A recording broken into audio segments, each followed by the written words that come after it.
Hello everyone, welcome to my channel. I am Neha Narang. तो आइए आज की क्लास स्टार्ट करते हैं। आज की क्लास में हम राग बागेश्वरी का परिचय पढ़ेंगे आरोह अवरोह पकड़ के साथ। इस वीडियो को कंप्लीट देखिएगा, आपको डेफिनेटली कुछ ना कुछ नया जानने को ही मिलेगा। तो आइए स्टार्ट करते हैं।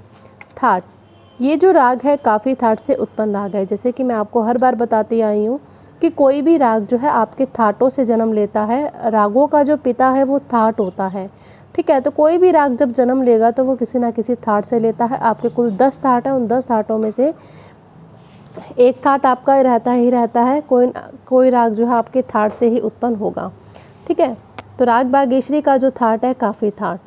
इसमें स्वर कौन कौन से लग रहे हैं हमें ये बताना है। इस राग में ग और नी स्वर जो है कोमल है, बाकी सभी स्वर जितने भी लग रहे हैं वो शुद्ध है।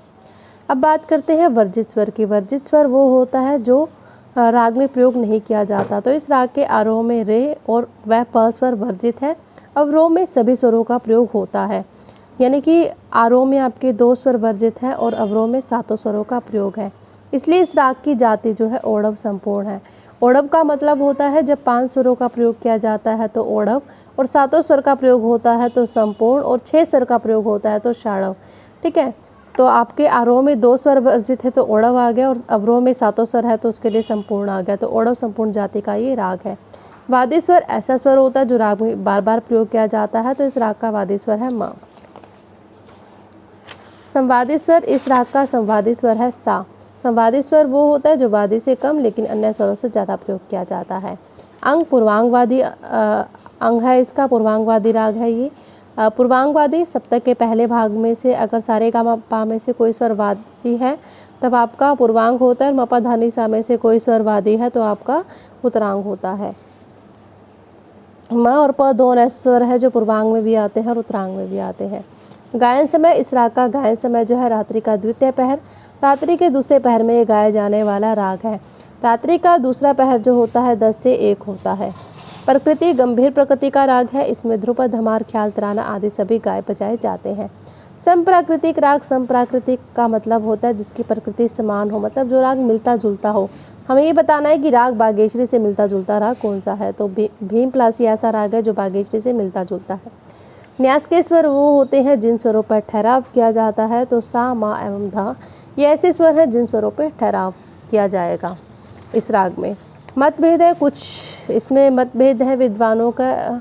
वो मतभेद है जाति को लेकर के। जैसे कि आपने पढ़ा कि इस राग की जाति जो थी ओढ़व संपूर्ण मानी गई थी, तो इसकी जाति के विषय में मतभेद है। कुछ गुणीजन इसके आरोह में रे और प स्वर वर्जित करके ओढ़व संपूर्ण जाति का राग मानते हैं, और कुछ केवल रे स्वर को वर्जित नहीं करते, सिर्फ पा को ही वर्जित करके तो षाढ़व संपूर्ण जाति का राग मानते हैं। देखो, अगर एक ही स्वर वर्जित होगा तो मैंने आपको पहले ही बोला षाढ़व आएगा, और तथा कुछ विद्वान इसमें सभी ही स्वरों का प्रयोग करके इसको संपूर्ण जाति का राग मानते हैं। तो आपने देखा कि इसमें क्या क्या मतभेद हैं।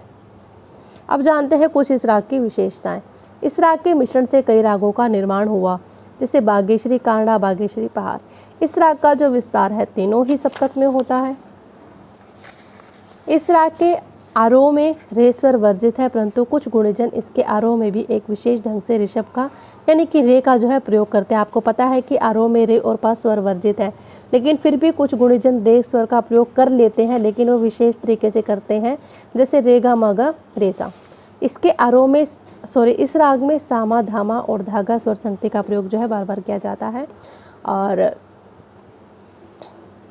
इस राग का आरोह देखते हैं। नी, सा, गा, मा, धा, नी, सा। गा और नी जो है इस राग में कोमल रहेंगे, क्योंकि बागेश्वरी काफ़ी थाट से उत्पन्न राग है। तो ग और नी के नीचे जो है अंडरलाइन लगानी है। अगर आप नहीं करोगे ऐसा तो आपका ये राग जो है दूसरा बन जाएगा, ठीक है। तो कभी भी आप आरोह अवरोह पकड़ लिख रहे हैं तो आपको पता होना चाहिए कि ये चिन्ह कितने इम्पोर्टेंट होते हैं। अगर आपने ग नहीं लगाया तो ग कोमल नहीं किया तो कोई और राग बन जाता है, इससे इतनी माइनर सी मिस्टेक्स है, तो आप इनका ध्यान रखें। अवरोह, सानी, धापा, मापा, धागा, ये ऊपर मींड का चिन्ह है। आपको पता है मींड का चिन्ह उल्टा चंद्राकार होता है। मागा, रेसा।